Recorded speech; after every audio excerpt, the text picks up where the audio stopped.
Hoy vamos a meternos de lleno en la Guerra Civil Hondureña de 1924.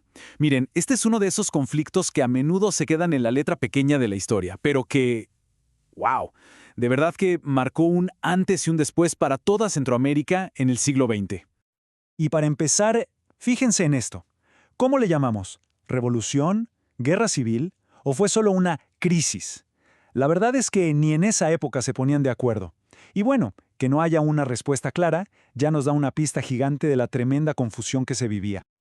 Ok, vamos a ver la cronología, porque todo se fue al traste rapidísimo. En octubre del 23 hay elecciones, y nadie gana con mayoría. Un par de meses después, en diciembre, el presidente López Gutiérrez, para no perder el control, declara estado de sitio. Pero la cosa se pone seria el 1 de febrero del 24. Su periodo se acaba, ¿y qué hace? Pues se declara dictador. Así, sin más. Obviamente ahí es cuando todo explota y empieza la rebelión armada. Y lo más loco es que todo termina en un abrir y cerrar de ojos, el 28 de abril, con un pacto de paz, que por cierto fue negociado por Estados Unidos. Ya hablaremos de eso. Bien, ahora la pregunta del millón. ¿Cómo es que Honduras llegó a ese punto?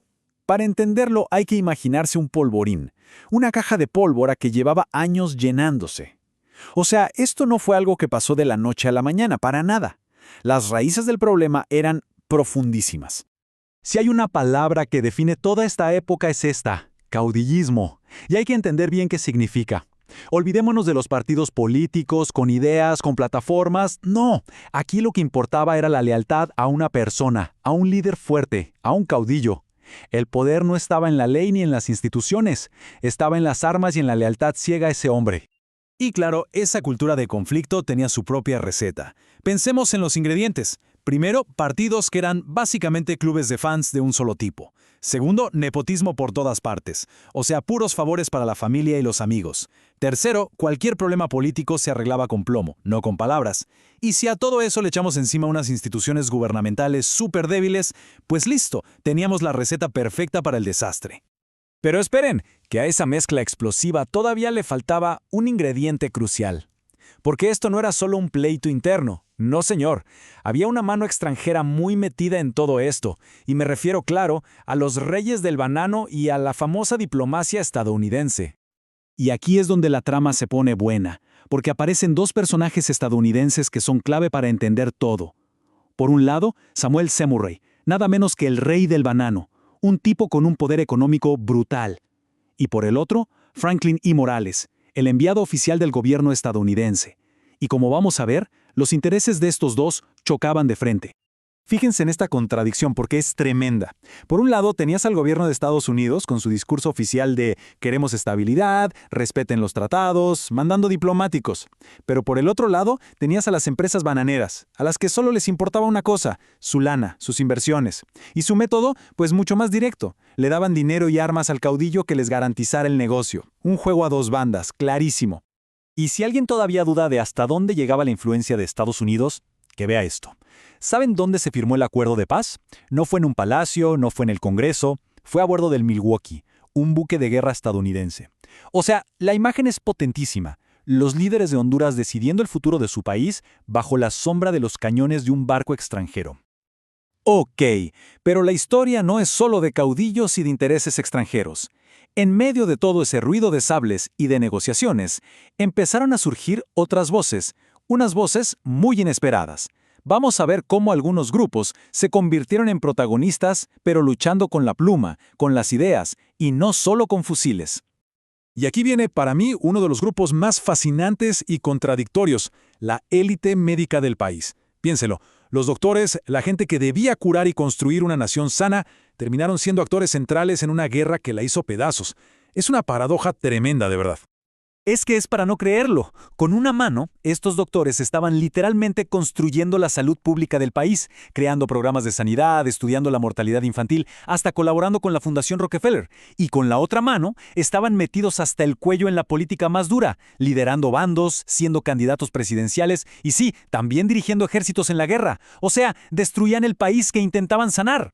Y en medio de todo este caos, se alza una voz antiimperialista y feminista potentísima, la de Visitación Padilla, una activista y escritora increíble.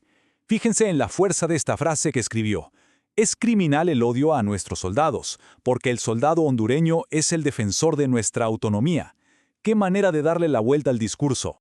Y es que la estrategia de Padilla era de una inteligencia brutal, casi como una campaña de comunicación moderna.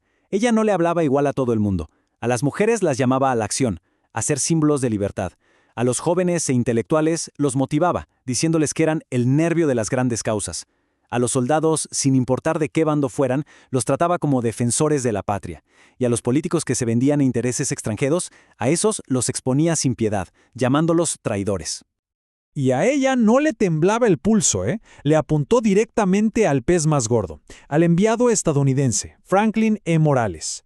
Lo confrontó públicamente en sus escritos, le cuestionó su autoridad moral e incluso, en una jugada genial, le recordó sus propias raíces cubanas para echarle en cara que estuviera participando en una intervención extranjera.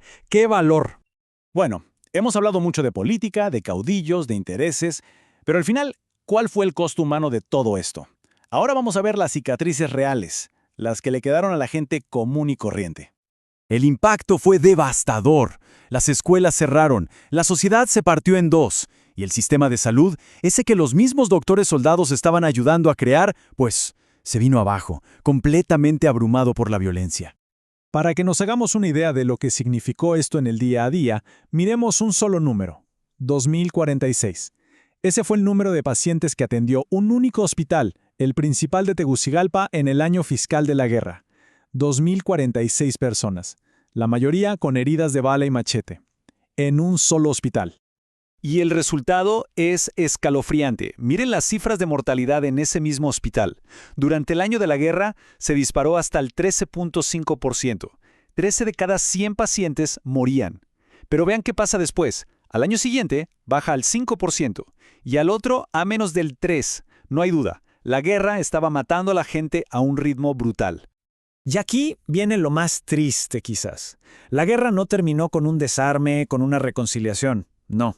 Lo que se firmó fue lo que se conoce como una paz armada. O sea, se firmó un papelito, sí, pero los caudillos se quedaron con sus ejércitos personales, indisciplinados y leales solo a ellos. Básicamente, se apretó el botón de pausa, dejando todo listo para el siguiente round. Así que, al final, nos queda esta pregunta flotando en el aire. Con los caudillos todavía armados hasta los dientes y con los intereses extranjeros más afianzados que nunca, ¿podemos decir que el Tratado de 1924 fue realmente el final de algo? ¿O fue, más bien, solo una breve pausa en un ciclo de violencia que estaba lejos de terminar?